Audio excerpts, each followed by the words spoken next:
그 혹시 그런 생각에 동의하세요? 진짜 앞부분에 잠깐 저 이야기했는데 증여 상속 요게 이제 완료가 되지 않아서 주가를 누르고 있다.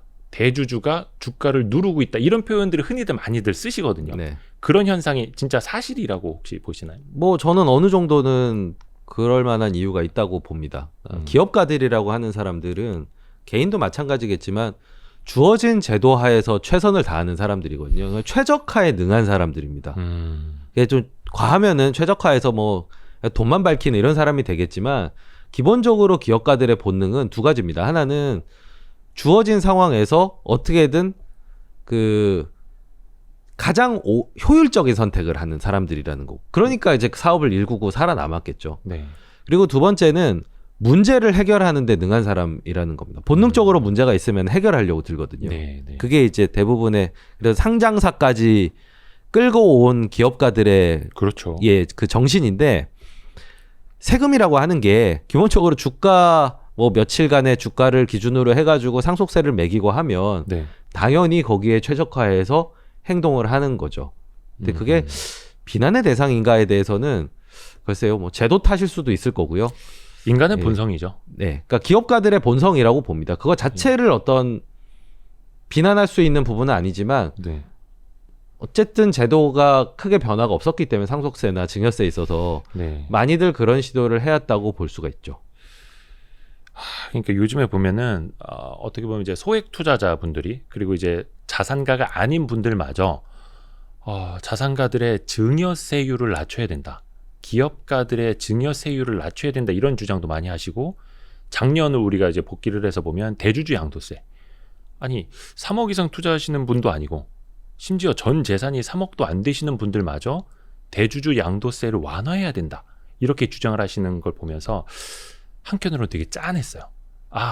저 사람들에 대한 규제가 결국은 돌고 돌아서 일반인들, 소액주주들한테까지 오니까 그러는 거구나. 그러니까 사실 집주인을 규제할수록 세입자가 힘들어지는 거랑 똑같은 건데 혹시 증여세는 좀 낮춰야 된다고 보시나요? 또 자산가시라서. 참 예민한 그 부분인데요. 상속세율이 높은 거는 좀 사실인 것 같습니다. 그러니까 저는 현재의 텍스 체제를 해석할 때 그렇게 해석하거든요. 네. 과거에 전산이나 이런 게 발달하지 않은 시절엔 탈세가 워낙에 횡행했기 때문에 정부 입장에서 봤을 때 명백하게 피해갈 수 없는 길목에서 왕창 걷는 시스템을 만들어낸 겁니다. 그렇죠. 그게 바로 증여세 같은 거거든요. 그러니까 최고 주는 세율이 거는 이제 명백한 경영권까지 갖고 있을 때는 60%까지 가죠. 예. 그러니까 그때 회수를 하는 건데 지금 이제 세제가 상당히 투명해지고 전산이 돼 있는 상황에서는 사실 세금을 법인세든 소득세든 배당소득세든 낼 거를 싹 다 내고 남은 재산에 대해서 또 증여세나 상속세를 물리니까 이거에 대한 자산가들의 반발심이 있는 거거든요. 네. 저는 뭐 그런 어떤 집계의 수준 변화에 따라서는 조금 맞춰줘야 되지 않나 싶고요. 저는 대주주 증여세 일반 개인 투자자 같은 경우에는 저는 그 부분은 생각이 조금 다른데 네. 어떻게 보면 개인 투자자들이 주식으로 번 돈을 완전히 면세로 가져간 게 되면 그거 자체가 약간은 예외적인, 그러니까 글로벌 기준으로 봤을 때는 네네네. 대부분은 캐피탈 게인 텍스를 물리고 예. 대신 통산을 하죠. 네, 플러스 마이너스를 통산해서 딱 번 거에 대해서. 그리고 미국 예. 같은 경우에는 장기 보유하면은 세율을 깎아주거든요. 맞아요. 그런 식으로 인센티브 체제를 만드는데 이게 또 명칭 자체가 이제 대주주라는 예. 명칭이 들어가면 내가 무슨 대주주냐 이래서 약간은 좀 그러니까 논란의 핵심을 약간 비껴나는 듯한 느낌이 들거든요. 네. 근데 저는 캐피탈 게인 텍스를 부과를 하되 네. 합리적인 방안으로 설계하면 좋겠다. 워낙 외국의 케이스가 많으니까. 우리 빼고는 다 캐피탈 게인 텍스가 있으니까 네. 그거를 보고 좀 더 건전한 투자 문화를 위한 제도를 만들어줬으면 좋겠다는 바람이 있습니다. 그러니까 자본이득세, 자본이득 과세에 대해서 뭐 전면 과세하는 건 이제 2023년부터 하는 거는 이제 뭐 확정이 됐다고 이제 봐야죠. 그런데 장기 투자자에 대해서는 그만큼의 좀 공제를 준다든가 세제 혜택을 줘야 되는 건 이제 당연한 거죠. 근데 네. 사실 이거 알고 보면 저기 금융투자협회, 증권사들의 모임 이런 데서 별로 그런 거 가지고 로비 안 합니다. 빨리빨리 사람들이 회전시키고 샀다 팔았다 하고 그래야지 자기네들한테 브로커리지 수입이 좋은 거기 때문에 그래서 저는 업계에서는 이건 정말 건의를 안 할 상황이구나. 네. 결국은 투자자들, 소액주주들이 개미들이 나서야 되는 거여서 이해관계 충돌 문제가 있네요. 그렇죠. 저는 그 그래서- 부분은 생각을 못했습니다. 그래서 하여튼간 장기 투자자들한테는 확실히 좀 세제 혜택을 줘야 된다. 예. 개미들 일어납시다. 선동 모드. 네, 선동해야지. 선동해야지. 농담이고요. 하여튼 진심이 담긴 반 예. 농담입니다. 이제 가치 투자자니까 네. 아까도 이제 뭐 길목 지키는 이야기도 하기는 했었는데 저평가돼 있는 주식들 뭐 요즘 뭐 아직도 뭐 PER 4배, 5배짜리 많더라고요. 그런 것들 발굴하는 것까지는 좋아. 근데 사실 너무 빨리 사도 문제 아닙니까? 네. 사고 나서 시장이 알아줘야 되고 남들이 알아줘야 되는데 미인주 찾기라는 말도 있고 이게 나한테만 예뻐 보이면 안 되고 언젠가 시장이 알아줘야 되는데 네. 거기까지 넘어가는 과정에 대해서 조금 알려주실 수는 있을까요?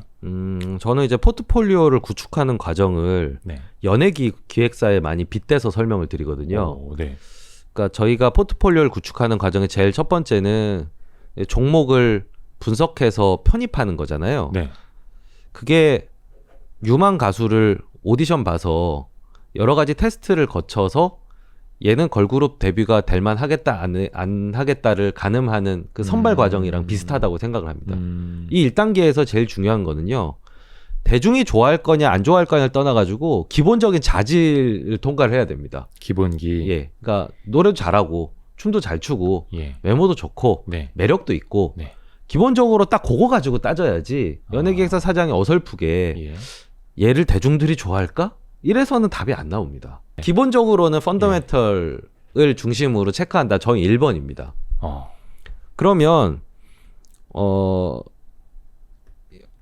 이 유망주가 네. 대중에게 어필할 수 있을까? 네. 그거는 내부적으로 토의를 하겠죠. 아. 여러 가지 부분들을 놓고 현재의 네. 트렌드를 놓고 내부적으로 여러 가지 토의를 해보고 먼저 데뷔시킬 친구와 나중에 데뷔시킬 친구를 가리겠죠. 먼저 데뷔시킨다고 하면은 앞에 펀더멘털도 검증이 됐고 대중에게도 먹히겠다라는 판단이 두 개가 네. 다 개입이 된 겁니다. 네, 네, 네. 그 과정을 거쳤기 때문에. 네. 그러면은 이 친구는 후보군에 들어가겠죠. 걸그룹 네. 후보군에. 네. 그런데 이게 또 한 4명으로 조직하는 거랑 10대 명으로 조직하는 거랑 또 대중의 사랑을 받는 확률의 차이가 있습니다. 4명만 데뷔를 시키면은 이게 다 대중의 선택을 못 받을 수도 있잖아요. 뭐 그 중에 한두 명이. 맨날 술 마시면서 그 얘기하는 거죠. 애들 춤도 잘 추고 노래도 잘하고 너무 매력 있는데 왜 이렇게 세상에 안 알아주는 거야. 그런데 10대 명으로 늘리면 그 중에 한두 명은 뜰 거 아닙니까? 네네네. 그러니까 약간 분산을 좀 해야 됩니다. 어느 정도는. 아. 예. 그래서 포트폴리오가 필요한 거고. 예. 그래서 요즘에 연예 기획사들을 보면은 그룹의 그 인수를 늘리는 게 요즘 트렌드입니다. 너무 많아요. NCT 이런 거 보세요. 몇 명이에요? 25명입니다. NCT가 25명. 예, 예. 진짜 시티네. 예, 예. 거의 시민 구단 아니에요? 시티는 아닌데. 아니 그 정도면 거의 시민 구단 아닙니까? 예. 예. 그래서 네. 저는 개인 투자를 할지라도 어느 정도의 적절한 분산을 해야 너무 굶지 않습니다. 예. 그냥 옛날에 걸스데이 케이스로 보면 처음에 미나가 떴죠. 네. 미나가 어느 정도 걸스데이 먹여 살리죠. 처음에. 예. 그러다가 군대에 가서 아잉 해가지고 예, 해리. 이제 해리가 떴고 네. 응팔에서 이제 정점을 찍었죠. 네. 그리고 이제 유라도 외모가 조명을 받고 네. 뭐 이런 식으로 이게 한꺼번에 뜨는 게 아니고요. 왜 소진은 얘기 안 해주세요? 죄송합니다. 이 방송 안 보셔야 되는데 아, 농담입니다. 농담입니다. 이렇게 네. 보합에 머물러 있는 경우도 보합? 예. 네. 그 정체하는 경우도 있는데 네. 아무튼 현실적으로 종목들도요. 음. 이렇게 한꺼번에 뜬다기보다는 이게 순차적으로 그때그때 조명을 받아서 리레이팅이 되고 그 종목이 전체 수익률을 어느 정도 끌어주면서 이 포트폴리오가 점차적으로 수익률을 갖춰 나가는 겁니다. 현실적으로는. 그래서 뭐 한두 종목 샀는데 왜 이렇게 안 알아줘? 이건 이제 분산을 좀 적절하게 못 하신 탓이고요. 네네네. 그리고 대중에게만 어필하는 이건 진짜 지금 유행에 딱 맞는다. 뭐 대선 테마주 이랬는데 계속 적자 내고 상패되고 이러면 사실 펀드멘트를 점검을 제대로 안 하신 거고요. 이게 이제 두루두루 살피고 종목 분석이든 종목 피킹이든 포트폴리오 구성이든 그리고 그 이후에 어느 정도의 기다림. 뭐 제가 용형까지 얘기는 하지 않겠습니다만 네. 그건 이제 너무 오래 기다린 케이스고요. 브레이브걸스. 예. 예. 어느 정도의 기다림은 그래도 각오를 해야지. 걸그룹 조직해놓고 오래 뜨겠지. 이렇게 생각하는 건 저희가 들었을 때 어떻습니까? 오, 지혜롭구나. 뭐 현실 감각이 뭐 뚜렷하네. 이런 생각이 드시나요? 좀 철없어 보이잖아요. 네. 그러니까 주식 투자자들도 이렇게 철없어 보이는 거를 이제 상식처럼 많이들 생각을 하셔서 되게 안타깝습니다. 현실은 그렇지 않습니다. 또 나한테만 그렇게 보이면 안 되니까 네. 대중의 생각도 읽어야 되고 아까 그 그룹 그러니까 연예 기획사에서 아이돌 그룹 만들듯이 투자를 해보는 것도 상당히 좀 이제 좋은 방식일 수도 있겠어요. 그러니까 사실 스피드 스케이팅이나 그 사이클 경기도 그 있잖아요. 팀 추월 경기. 네. 계속 이제 뒤에서 와서 끌어주고 쉬어가고 그런 포트폴리오. 물론 저도 이제 편입 네. 종목이 다 한꺼번에 많이 올랐으면 좋겠는데 네. 이제 한 25년 하다 보니까 네네네. 그게 저희 마음대로 그러니까 주식에 되게 어려운 면 중에 하나가 네. 노력한 만큼 결과가 정확하게 나오는 게 아니거든요. 약간 운칠기삼적인 요소가 있습니다. 그래서 저는 이 운을 적절하게 매니지먼트 하거나 네. 운이 터질 때까지 기다리는 상태를 예를 들면 뭐 레버리지를 과도하게 쓰지 않는다든지 네네. 배당을 좀 받아가면서 버틴다든지 네. 이 친구들에 대한 확신을 가진다든지 이런 걸 끊임없이 안 들어서 매니지먼트 하는 거지 네. 난 공부 이만큼 했는데 해서 정확하게 그 결과가 나오는 게임이 아니라서 어떻게 보면 더 허무하게 느끼시거나 아니면 그건 소용이 없어라고 쉽게 갈 수 있는 게 이 주식 투자고 그래서 이게 되게 이게 묘한 겁니다. 되게 요물 같아요. 주식이라고 하는 게. 그러니까 일반적으로 우리가 상식적으로 접근하는 그런 게임의 룰이랑 많이 다릅니다. 다르죠. 예. 특히 이제 인간의 심리가 많이 녹아져 있기 때문에 거기에 많이 좌우. 그리고 우리가 통제할 수 있는 것들이 생각보다 많지가 않거든요. 그렇죠. 그래서 어떻게 보면 이제 과학이 아니라 예술의 네, 범주에 그렇습니다. 들어가는 거기도 하고요. 저는 역으로 그런 질문을 예. 드리고 싶어요. 사실 저는 이제 평생을 질문하는 직업으로 이제 살아오고 있는데, 저도 사실은 질문하는 직업. 그죠 기업들에게 예. 아이들에게 좋죠. 근데 나는 스스로 투자자로서 이런 질문을 받아보고 싶다. 혹시 그런 거 혹시 생각해 보신 적 있어요? 누구로부터요? 대중이 됐든 고객이 됐든 다른 뭐 같이 투자를 배우는 후배들이 됐건 왜 이런 질문을 안 할까? 약간 그런 거 혹시 생각해 보신 적 없으실까요? 안 받아본 질문이 더 없으신 것 같기도 하고 없나 보네. 바로 딱 떠오르지는 네. 않는데 뭐 어느 질문에든 제가 대답할 준비되어 있습니다. 그러면 역으로 예. 진짜 내가 지금까지 받아본 질문 중에 예. 이런 질문은 정말 좋았다. 예. 제가 그 필명이라고 하긴 좀 뭐한데 네. 그러니까 많은 분들이 필명을 쓰시잖아요. 예. 저는 좋은 질문이라는 필명을 좀 쓰고 싶어요. 네. 정말 좋은 질문에서 좋은 답이 나오는데 나는 항상 좋은 질문을 하고 있을까? 라는 질문을 저 스스로 되게 하고 네. 있거든요. 네. 좋은 질문은 어떤 게 있을까요? 좀 알려주십시오. 글쎄요. 일단 제가 최근에 들었던 질문 중에서 네. 이건 좀 스스로 돌아보게 된다라고 했던 질문은 네. 왜 돈이 많은데 편하게 개인 투자를 안 하고 남의 돈을 맡아서 계속 운용하십니까? 뭐 이런 질문입니다. 그렇게 실력 있으면 네 돈이나 굴리지 마 이런 거. 예. 그리고 심지어는 뭐 여기도 댓글 달릴 수도 있는데 네. 뭐 그렇게 잘하면 계좌 깔아 뭐 이런. 그러니까 아니 저는 사실 수익률이 매일매일 나와서 그러니까 보셨는지 모르겠는데 사모펀드 수익률 전 사모펀드 수익률이 다 나오는 건 매일매일 돌거든요. 그렇죠. 증권사 그 PBS 쪽에서 예. 다 뽑고 있죠 항상. 그럼 매일매일 공개가 되는데 예. 계좌를 까라고 예. 그러시더라고요. 그 증권사 지점 가셔가지고요. 내가 한 3억 투자할 건데 사모펀드 수익률 좀 순서 알려달라고 하시면 다 보실 수 있습니다. 예. 그래서 저는 이제 그 질문을 받고 한번 생각을 해보게 되더라고요. 왜 내가 이제 돈과는 별개로 타인의 자금을 운용하고 있고 계속 이 일을 하고 있나? 왜냐하면 다른 분들 같으면은 뭐 은퇴해서 진작에 은퇴할 만한 아직은 아니죠. 그러니까 할 만한 자산. 네, 자산. 예. 혹은 저렇게 큰 돈을 운용하면 스트레스 많이 받지 않을까. 그리고 엄청 바빠 보이는데 그렇죠. 투자하면 좀 여유롭게 살아야 되는 거 아닌가. 뭐 이런 거에 대해서 의문들이 좀 있으신 것 같더라고요. 네. 그래서 제가 한번 스스로 한번 생각을 해보게 됐거든요. 제가 알기로는 굉장히 바쁘게 사시고 굉장히 어떻게 보면 힘들게 사시고 외부에도 나는 너무 바쁘게 산다 라고도 이야기도 많이 하시는 걸로 알고 있는데 일단 운용자산이 크면 어떤 느낌이냐면요. 네. 코끼리 밥 먹이는 느낌입니다. 예. 그러니까 아이디어가 정말 계속 필요해요. 그리고 좀 큰 아이디어가 여러 개가 필요하거든요. 음. 그러니까 한두 개 뭐 이런 아이디어 이런 걸로는 안 됩니다. 그리고 연속해서 계속 이어가야 되기 때문에 성적을 그러니까 이제 보는 범위 자체가 좀 넓은 거죠. 근데 이걸 제가 그러면 싫어하느냐?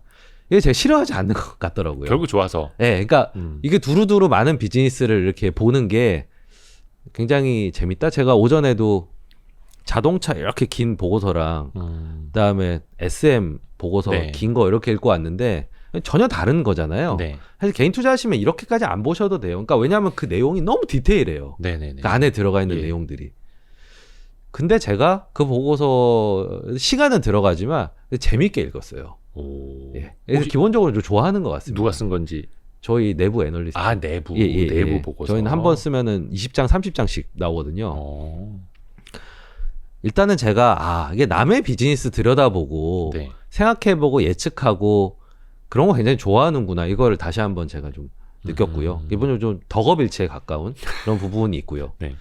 그리고 타인의 자산을 운용하는 거는 원래 그렇게 이제 입문을 그렇게 했고요. 네. 투자 자문사를 일단 시작을 했으니까. 그리고 이렇게 약간 사업적으로 해야 네. 큰 리서치 조직이랑 협업을 해서 일을 할 수가 있습니다. 그러니까 제가 많이 깊게 보고 싶은데 혼자서 다 못하니까 아. 이렇게 조직을 가지고 또 좋은 인재들을 계속 이제 채용하고 육성을 하려면 어느 정도 회사의 재정적인 네. 그런 부분이 좀 받쳐줘야 되고, 그러니까 혼자서 일하기보단 협업해서 이 투자를 한번 끝장을 내보자 이런 마음이 저한테는 있는 것 같습니다. 근데 이제 개인 투자를 하게 되면 이제 혼자로 돌아가야 되잖아요. 그렇죠. 보는 폭도 예. 좁아지게 되고 깊이도 아무래도 좀 덜 할 거고요. 네. 그래서 이 일이 싫지가 않고 또 이렇게 성적이 안 좋으면 상처도 주시지만 네. 또 잘하면 또 이렇게 칭찬도 해주시고 되게 정직하거든요. 정직한 일이고 정직한 피드백이 오거든요. 네.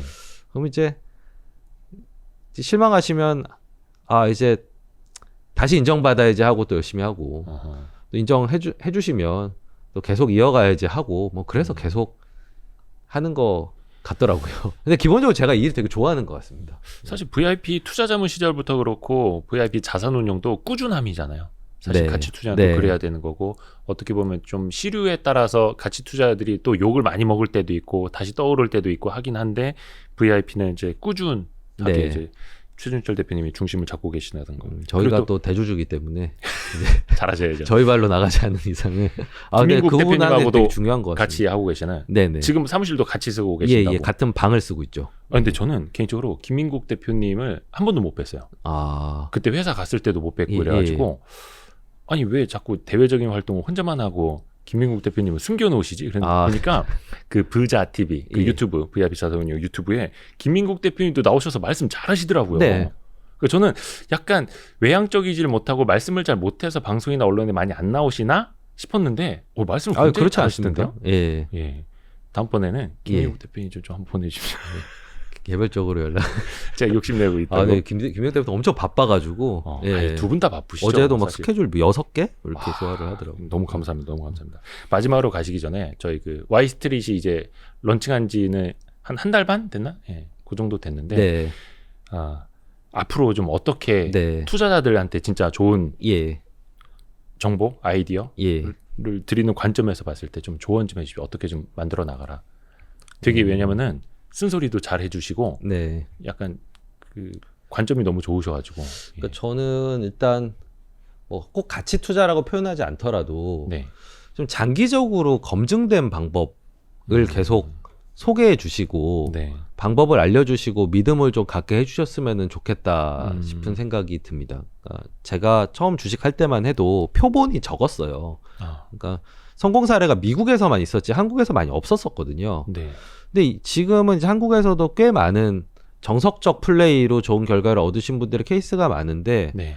여전히 거기에 대한 믿음을 못 가지시는 게 많이 안타깝습니다. 그래서 그런 분들 많이 모셔주시고 네.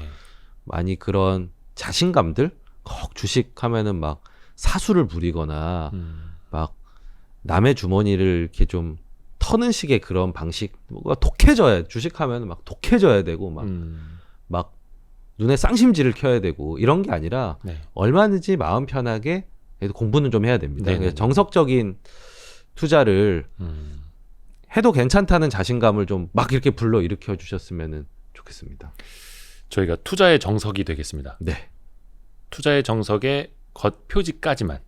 그 알맹이는 사실 뭐 저희가 쓸 수는 없고 예, 많은 고수분들 예, 뭐 통해가지고. 많이 이제 네트워크 있으시니까 좀 저희도 또 이제 무게감 훌륭하신 있으신 이제 분들을 제도권 인사들부터 비롯해서 제야의 찐 네. 고수들까지도 좀 많이 모시려고 하고요.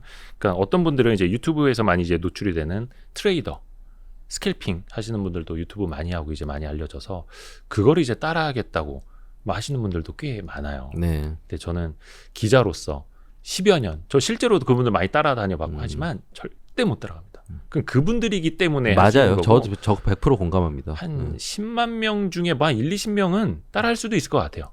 근데 다수는 여기서 제가 하나만 네네네. 이제 덧붙이면은 네. 저도 이제 정말 잘하는 타고난 그 트레이더 동생을 한 명 알고 있는데 네, 네. 이 친구는 예를 들면 이런 식이에요. 뭐 어렵게 이렇게 시작해서 그래서 처음엔 시행착오 겪고 뭐 돈도 잃고 했겠구나. 아니요. 시작하고 한 번도 잃어본 적이 없는데요. 그러니까 이런 식이에요. 그러니까 그냥 타고난 거죠 한마디로. 근데 그 친구가 또 마음이 되게 착해가지고 그 자기 친구들 이제 사무실에 이제 같이 이렇게 데리고 있으면서 자기 매매 내역을 그냥 보여줍니다 모니터로 이렇게. 그러니까 예를 들면 제가 이렇게 그 친구면 이게 모니터로 네. 이게 보실 수 있게 내 매매 오. 실시간으로. 그런데 이야. 이 친구는 버는데 예. 여긴 친구들 못 벌어요. 바로 맞은편에 네. 내 모니터를 보여줘도 예, 그게 트레이딩입니다. 맞습니다. 타고나지 않으면 할 수가 없고요. 음. 제 개인적인 통계로는 음. 이런 트레이더들이 잠을 잘 못 자요. 너무 예민해서. 네. 근데 내가 잠을 잘 잔다 이러면 복 받으신 건데 트레이더 될 자질은 아닙니다. 그래서 저는 이제 다른 어디 유튜브에 그런 트레이더 분들 이렇게 많이 모셔서 하시는 분들 보면 되게 걱정스러워요. 과연 저걸 누구 보라고 아니면 누구 배우라고 저 섭외를 한 거지? 약간 타고난 분들만 뭐 잘하시는 것 같아요. 그렇죠. 그런 분들이 이제 그분들 찾아가셔서 네네. 이제 폭포 밑에서 이렇게 수련하시면서 트레이딩. 그럼 컴퓨터가 젖는구나. 방수되는 핸드폰으로 하시면 되겠다. 그 어떤 유명하신 투자로 엄청 부를 이루신 교수님이 하신 말씀이 있더라고요. 자기가 잘 아는 증권사 지점장 한 20년 이상 예. 해서 정말 트레이더 잘하는 증권사 지점한테 물어봤대요. 자네는 왜 이렇게 빠르게 트레이딩을 하고 있냐고. 그러니까 정말 느리게 하면은 자산 증식 속도가 너무 느려서 안 된다고. 근데 그래? 나는 가치 투자 방식으로 7년 만에 경제적 자유를 이뤘는데 자네는 25년째 그거 하고 있잖아. 저도 그 얘기를 보고 뒤통수를 꽉 맞은 것 같았습니다. 오늘 저기 그 긴 시간 내주셨는데요. VIP 자산운용의 최준철 대표, 정말 대한민국에서 그 누구도 의심할 여지가 이만큼도 없는 분입니다. 그래서 저희도 시간 되는 대로 바쁘시지만 모셔서 좀 조언을 많이 듣도록 하겠습니다. VIP 자산운용 참 그 가입 조건이나 네. 최저 투자 자금이 얼마나 돼요? 1임의 경우에는 2억부터고요. 예. 왜냐하면 이렇게 한 계좌를 1임 받아서 하기 때문에 네. 포트폴리오를 짤 수 있어야 되거든요. 네. 최저 금액이 있고요. 사모펀드는 3억부터인데 그건 저희가 설정한 게 아니라 원래 법이. 사모펀드는 법이 3억부터입니다. 1임도 2억이구나. 제가 조금 더 노력을 해야겠습니다. 뭐 저희가 그렇게 뭐 저희한테 오신다고 해서 뭐 떼수가 나고 그러지는 않는데 그냥 장기적으로 네. 어느 정도 만족할 만한 수익률을 올리면서 좀 편하게 네. 간접 투자라는 걸 이용해서 편하게 하고 싶으면 저희가 이렇게 막 롤러코스터를 태워드리진 않기 때문에 네. 네. 뭐 그런 분들하고 궁합은 그런 분들은 맞을 수 있어요. 저희 상품이나 저희 스타일도 모두에게 맞는 거라고 생각하진 않아요. 저희가 한 구독자 100만 명 넘어서 이렇게 골드 버튼이 뒤에 걸려 있으면은 거의 이제 VIP를 찾아가겠습니다. 오늘 최준철 대표님 바쁘신데 시간 내주셔서 너무 고맙습니다. 네, 감사합니다. 고맙습니다. 즐겁습니다. 아유 고생하셨습니다. 예, 그렇습니다.